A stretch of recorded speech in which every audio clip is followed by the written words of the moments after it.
அனைவருக்கும் வணக்கம். பட்டிமட நடுவர் திண்டுக்கல் பாஸ்டின் பெரியோர்களே, இந்த நல்ல நாளிலே நமது கல்வி கண் திறந்த கர்ம வீரர் காமராஜரின் 123ஆம் ஆண்டு பிறந்தநாள் விழா உலகெங்கிலும் உள்ள நம் தமிழ் சொந்தங்களுக்கு, நம் கர்ம வீரர் காமராஜர் ஐயா மேல் பற்றுக்கொண்ட அத்துணை உள்ளங்களுக்கும், குறிப்பாக அரசியலிலே கால் பதித்த அத்துணை சான்றோர்களுக்கும், ஏன்னா அரசியல்வாதிகள்னாலே அது அரசியலையும் கர்ம வீரர் காமராஜரையும் பிரித்து பார்க்க முடியாது. அதனால் அத்துணை சொந்தங்களுக்கும் ஒரு அற்புதமான கர்ம வீரர் காமராஜர் ஐயாவின் ஒரு பாடல் வரிகளை தயவுசெய்து கொஞ்சம் கவனிங்க. ஒரு அற்புதமான வரியில், ஒரு நல்ல மெட்டில், கேட்க கேட்க திகட்டாத ஒரு கிராமிய மெட்டில் நமது கர்ம வீரர் காமராஜர் ஐயாவினுடைய ஒரு பாடல் உங்களுக்காக. கல்விக்கண் திறந்தவராம், கருணையுள்ளம் கொண்டவராம் எங்கள் காமராஜர் ஐயாம், கொடையுள்ளம் கொண்டவராம், கோடி நன்மை செய்தவராம் கர்ம வீரர் காமராஜராம்.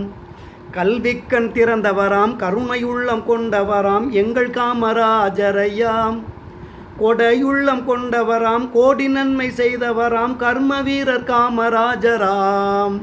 அரசியலின் தூய்மையாக அன்னை தமிழ்நாட்டில் அறப்பணி புரிந்தவராம். அரசியலின் தூய்மையாக அன்னை தமிழ்நாட்டில் அறப்பணி புரிந்தவராம். இந்திய தேசத்தின் தலைசிறந்த தலைவன் என்று பெயரெடுத்த பெருந்தலைவராம். இந்திய தேசத்தின் தலைசிறந்த தலைவன் என்று பெயரெடுத்த பெருந்தலைவராம். எளிமையின் நாயகனே, ஏழைகளின் பங்காளனே, எளிமையின் நாயகனே, ஏழைகளின் பங்காளனே, நீங்க நீடூழி வாழியவே, நீங்க நீடூழி வாழியவே, நீங்க நீடூழி வாழியவே. கல்விக்கண் திறந்தவராம், கருணையுள்ளம் கொண்டவராம் எங்கள் காமராஜர் ஐயாம், கொடையுள்ளம் கொண்டவராம், கோடி நன்மை செய்தவராம் கர்ம வீரர் காமராஜராம். விவசாயம் செழிப்பதற்கு, குடிமக்கள் தாகம் தீர்க்க அணைகள் கட்டியவராம். தொழிலாளர் நலம் வாழ தொழிற்சாலை பலகண்ட தோழமையின் நாயகனாம். அனைவரும் கல்வி பயில அடிப்படை வசதி தந்து மதிய உணவும் தந்தவராம். லஞ்சம் ஊழல் அல்லாத சமதர்ம ஆட்சி தந்த சரித்திர நாயகனாம். உமை போன்ற ஒரு தலைவரை இனி இவ்வுலகம் என்று காணுமோ, உமை போன்ற ஒரு தலைவரை இனி இவ்வுலகம் என்று காணுமோ, அந்த நாள்தான் என்று வருமோ, அந்த நாள்தான் என்று வருமோ, அந்த நாள்தான் என்று வருமோ. கல்விக்கண் திறந்தவராம், கருணையுள்ளம் கொண்டவராம் எங்கள் காமராஜர் ஐயாம், கொடையுள்ளம் கொண்டவராம், கோடி நன்மை செய்தவராம் கர்ம வீரர் காமராஜராம். அரசியலின் தூய்மையாக அன்னை தமிழ்நாட்டில் அறப்பணி புரிந்தவராம். இந்திய தேசத்தின் தலைசிறந்த தலைவன் என்று பெயரெடுத்த பெருந்தலைவராம். இந்திய தேசத்தின் தலைசிறந்த தலைவன் என்று பெயரெடுத்த பெருந்தலைவராம். எளிமையின் நாயகனே, ஏழைகளின் பங்காளனே, எளிமையின் நாயகனே, ஏழைகளின் பங்காளனே, நீங்க நீடூழி வாழியவே, நீங்க நீடூழி வாழியவே, நீங்க நீடூழி வாழியவே.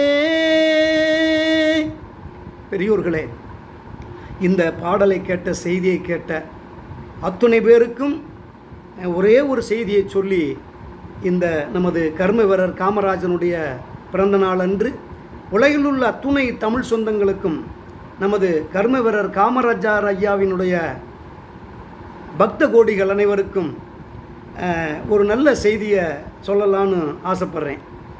ஏன்னா இந்த உலகத்தில் அரசியல்வாதி எப்படி இருக்கணும்னு கேட்டால், பெரியோர்களே, முதல் உதாரணமாக இந்த உலகிற்கு எடுத்து சொல்ல வேண்டிய முதல் நபர் அப்படின்னா அது நமது கர்ம வீரர் காமராஜரை சொல்லலாம். இப்படிப்பட்ட ஒரு தலைவனை இனி இந்த உலகம் காணுமா அப்படிங்கிற இயக்கம் கோடான கோடி இதயங்களில் சிந்தையில் ஒழிக்கிற கேள்வி.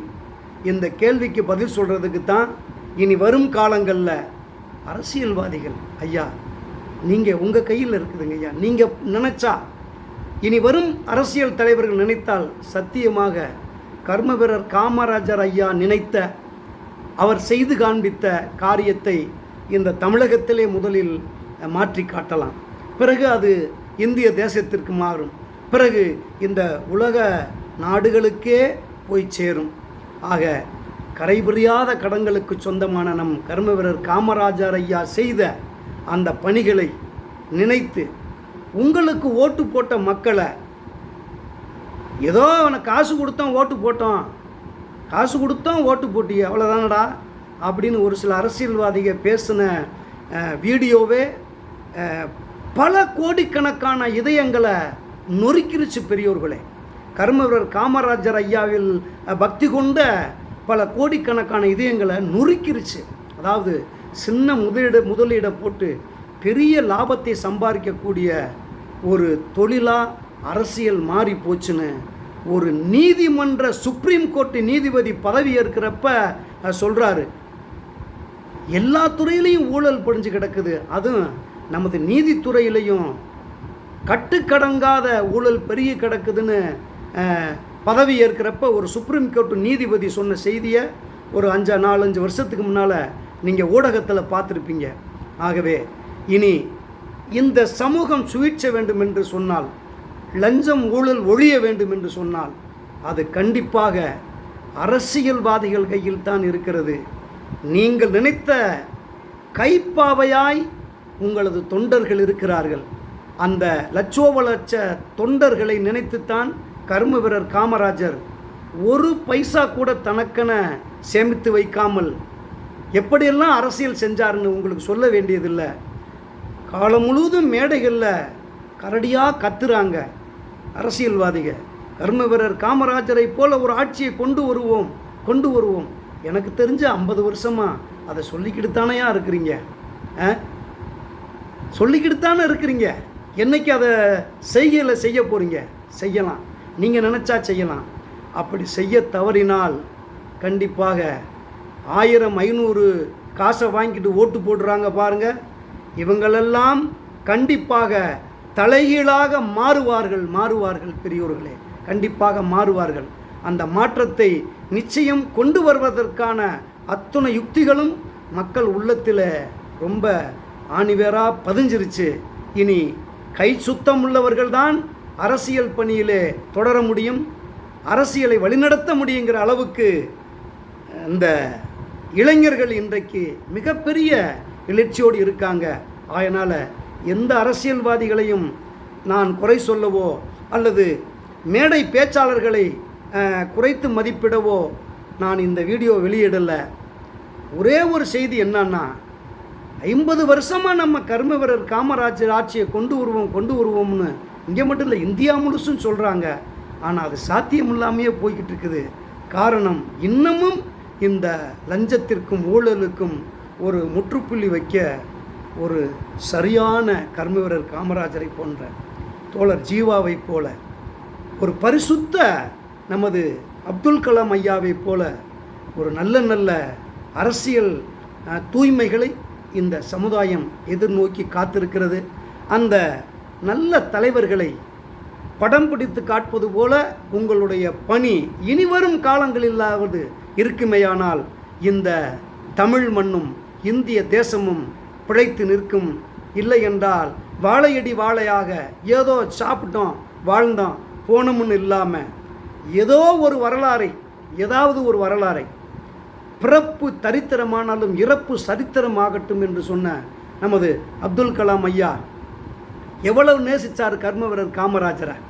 அதே மாதிரி நமது டாக்டர் ராதாகிருஷ்ணன் ஐயாவை எப்படியெல்லாம் நேசித்தாங்க ஆசிரிய பெருமக்களே. இன்னைக்கு கல்வித்துறைக்குள்ளேயே ஒரு ஒழுக்கம் இல்லாத சூழ்நிலை, கல்வித்துறையிலேயே லஞ்சம், லாவண்யம், டிரான்ஸ்ஃபருக்கு லஞ்சம், போஸ்டிங்களுக்கு லஞ்சம். என்னையா ஒழுக்கத்தை சொல்லிக் கொடுக்கக்கூடிய டிபார்ட்மெண்ட்டே இப்படி இருந்தா உப்பது சாரமற்று போனால் வேறு எதனால் சாரமாக்கப்படும்னு ஒரு ஆன்மீக நூல் சொல்லுது. அந்த மாதிரி நீங்கள் ஒழுக்க சீலர்கள்லாம், ஆசிரியர் பெருமக்கள் எல்லாம் இன்றைக்கு அரசியல் மேடை ஏறி பேச ஆரம்பிச்சிட்டிங்க. தயவு செய்து உண்மையை பேசுங்க, ஒழுக்கத்தை பேசுங்க. காசு கொடுத்து ஓட்டு வாங்கக்கூடிய இந்த தரித்திர கோலத்தை மாற்றுங்கன்னு சொல்லி அரசியல் தலைவர்கள்ட்ட மன்றாடி சொல்லுங்க. அப்படி ஓட்டுக்கு பணம் கொடுத்து நீங்கள் ஓட்டு கேட்டிங்கனாக்கா உங்கள் மீட்டிங்கில் நாங்கள் ஏறி பேச மாட்டோம்னு ஒவ்வொரு பேச்சாளரும் நீங்கள் அறைகூவல் விடுங்க. எது தப்போ இது தப்புங்க, இப்படி செய்யக்கூடாதுன்னு தைரியமாக எந்த ஒரு மனிதன் மேடையில் பேசுகிறாரோ அவர்தான் இந்த கர்ம வீரர் காமராஜரின் வழியை பின்பற்ற முடியும். அப்படி பின்பற்றி நடந்தால் இந்த உலகம் இனி உய்யும் பெரியோர்களே. நன்றி, வணக்கம்.